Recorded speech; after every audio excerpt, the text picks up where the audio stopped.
Welcome back. Today I have 3 more logic puzzles for you. 3 riddles. Oh, it's kind of 2.5, because one is a 2-parter. I read them over, but just enough so I can make sure they sounded cool, so there'd be enough good visuals to go along with them. But I don't know. We're gonna try. We're gonna try. Let's kick it off with logic puzzle number 1. Let's go. So this is where the puzzle starts. You're playing Russian Roulette with a bad guy. He puts 1 bullet in a 6-shooter revolver, spins the chamber, puts it to his head, pulls the trigger, and nothing. He's safe. He landed on one of those empty spots. He hands you the gun. Now, before you pull the trigger on yourself, you're allowed to spin the revolver again, or just take it exactly as he handed it to you and pull the trigger. So, what's the better choice? Should you just pull the trigger, or should you spin it again? So it's just a math question. It feels like just spin it again, right? Because he's already used up one of the safe spots. It's pretty intuitive, I feel like. You spin it, it's 1 out of 6. He hands it to you. He's already shot it once, so now it's clicked over. So yeah, now it's 1 out of 5. You'd rather have 1 out of 6 than 1 out of 5, right? Yeah, because you're, yeah, yes. So yeah, you want to spin it again. So now it's back to 1 out of 6. Yeah, easy. That reminds me of there's an old riddle I heard, I think maybe in a movie. There are 3 doors, and there's $1 million behind one of the doors, A, B, or C, right? It's like a game show, and they say, which door do you pick? So you're like, C. They show you one of the other doors, they open A just has a goat, okay, or nothing, or whatever. It's not the $1 million. So they show you that, and they say, do you want to stick with your original choice? Or now, do you want to switch to B? Now it's crazy because you guessed 1 out of 3 the first time.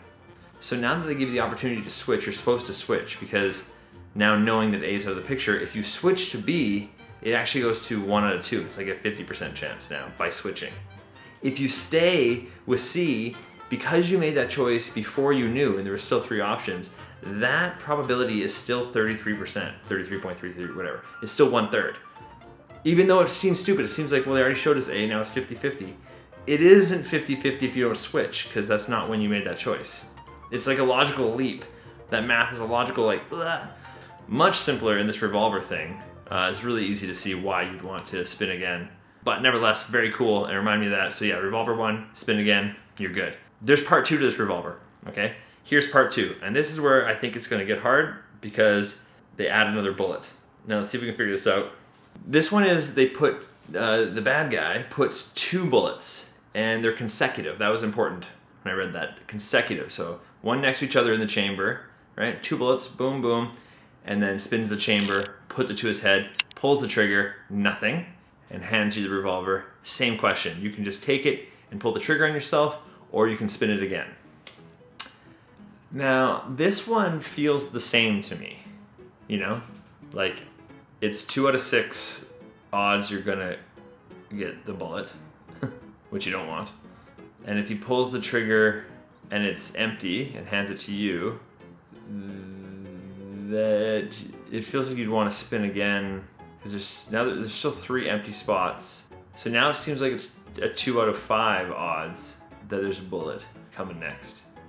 2 chance out of 5 of getting dead versus 2 chance out of 6 in getting dead. You want to spin again. Just because there's a 2-part to this riddle here, since the answer to the first one is spin again and reset the odds, I feel like the answer here is going to be don't spin again. Just because why I have 2 parts to this, okay? So let's work on that. Let me work on that. Why would you not spin again? 1, 2. Do you like my chamber? Okay, 2 bullets. Bullet in there, bullet in there. 1, 2, 3, 4.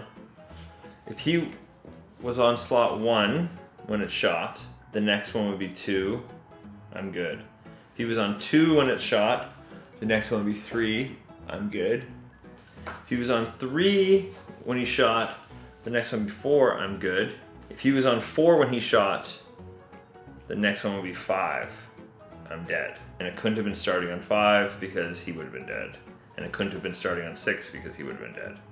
Okay, so there's only 4 possible positions given that he survived. Okay, Wow, this hurts. Does this hurt your brain? Okay, given that he survived, so we know where we start, one of these 4 spots. If I spin again, I have 4 chances out of 6 of landing on a don't die spot. 4 out of 6, which is 2 out of 3, which is whatever that is, 66.6%. 2/3, 66 something percent of not dying. If I don't spin again, okay, let's really work on that. Like if I don't spin again, because why would they do this to us? So okay, he survived, so there's only 4 places he could be. There's only 4 places he could be. Whoa! Okay. There's only 4 places he could be. And 1, 2, 3. 3 out of those 4 situations I survive. 3 out of 4 is 75% survival rate versus 66, whatever, 67%. It looks like you have a little, let me look it up. That is nuts. 8% better chance if you don't spin again. That is super counterintuitive. Let me look this one up, hang on. Stand by. It's true. That's the answer. All right, let's see if I can explain that a little bit more concisely now that we fully understand it. And since the bad guy goes first and he pulls the trigger and survives, we know the gun's position must have been in either 1, 2, 3, or 4. Because if it was on 5 or 6, he would have died. So if he started on 1, if he spun and he shot and it was on 1, then I will be on 2, which I survive. If he started on 2, I would be on 3, in which I would survive.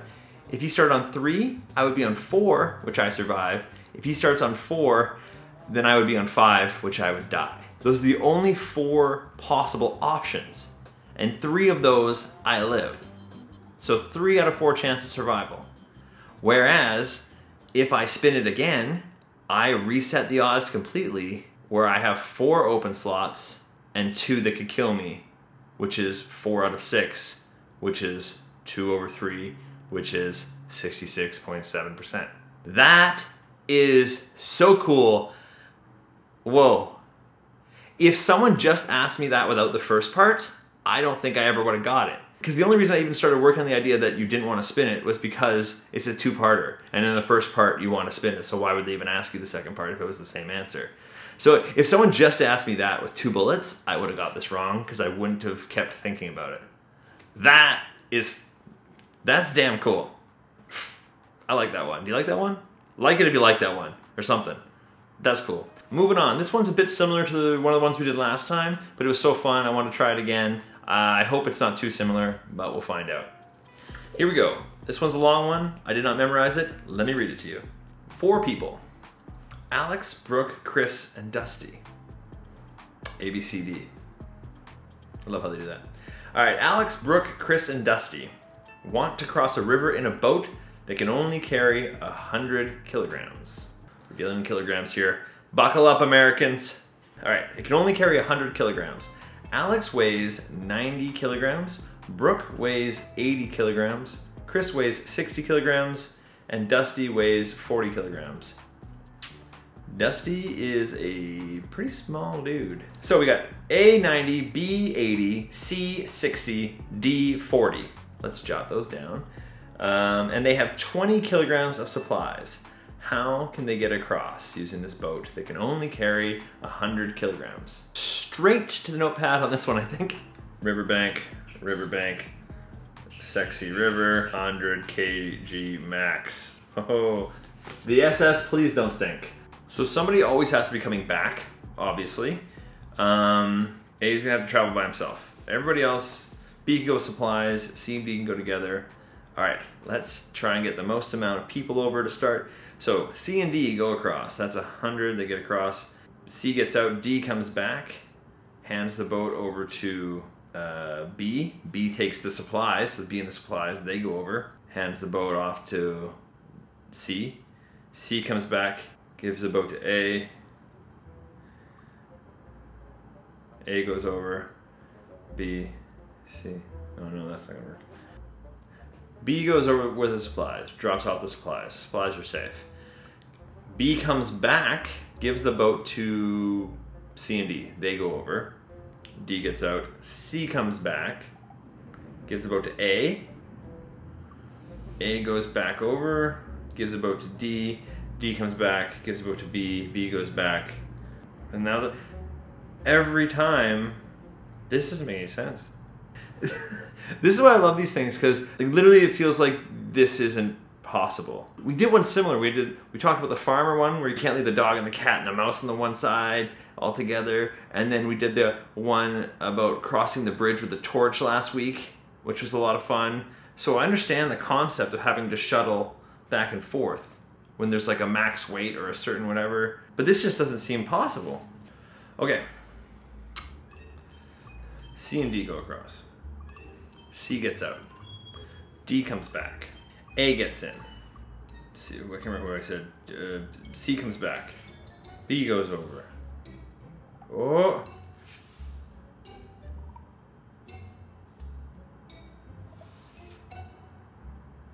Oh, fuck. Wow. Oh, I hope I don't lose it. I wasn't writing that one down. I was just doing it quietly in my head. Oh, God. All right. This is sick. All right. Whew, let's go. Please, please, please, please don't leave my brain. Please don't leave my brain so much. All right. C and D. D comes back. Gives the boat to B. I lost it. I lost it. Or I never had it. One of the two.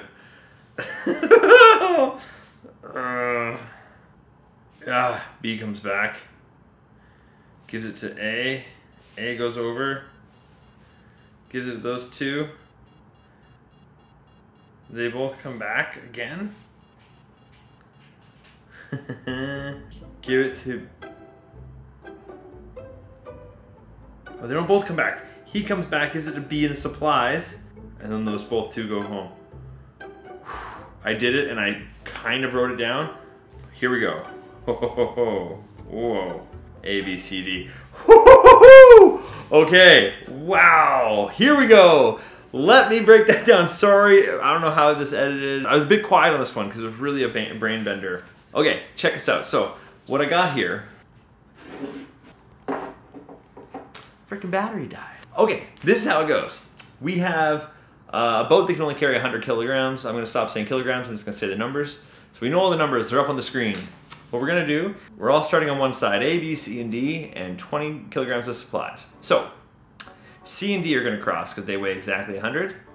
Once they get across, D is gonna bring the boat back and give it to B. B takes the boat across by himself, and when he gets there, he hands the boat to C, who brings it back, and gives it to A.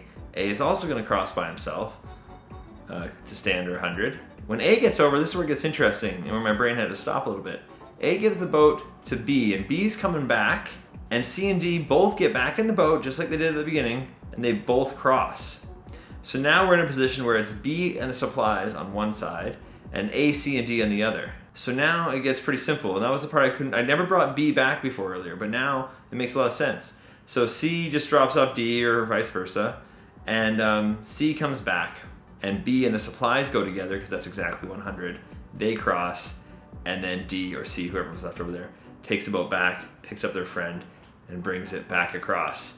Quite a few shuttling trips there. Can you imagine you're actually standing on the shore, and this is actually the situation you're faced with? I don't know if practically standing on the shore, right, survival depends on it. I don't know if we would make it. Like, I don't know if we would do that. I think we'd be like, I think people would try and swim or overload the boat somehow. Be like, I can probably hold. So the two small guys go off, and then one of the small guys comes back. Puts in one of the big guys, he goes over. Another small guy comes back, gets the other big guy, he goes over. Yeah, and sends the other big guy back. So, now the two small guys get back in the boat, and they go back over again. It seems like you're just trading places for no reason. And then one of the small guys comes back again, gives the boat to the big guy and the supplies, they take off again, send another small guy back, and then the two small guys go back again for the final time. That is hilarious. 11 trips? 11 trips to get 4 people and supplies across this river. That is amazing that it works. I did not think that was gonna work. I mean, I knew it was gonna work because, I mean, it's a logic puzzle, they're supposed to work, but that does not feel like that's ever gonna work out. That's cool. I like these ones because you don't have to check them. You know you're right when you're right, it just works, and that feels good. Holy crap. Thank you for watching this, hope you enjoyed yourself. I got some comments from a few people about some potentially great logic puzzles that they want to send my way. So hopefully I'm gonna get some from you guys in the comment section or in my DMs, and if they're good, if they're hard, then I want to give it a go. I have heard a lot of the easier ones. I mean, send them, but if I don't do it, it might be because I've already heard it before and I don't want to do that.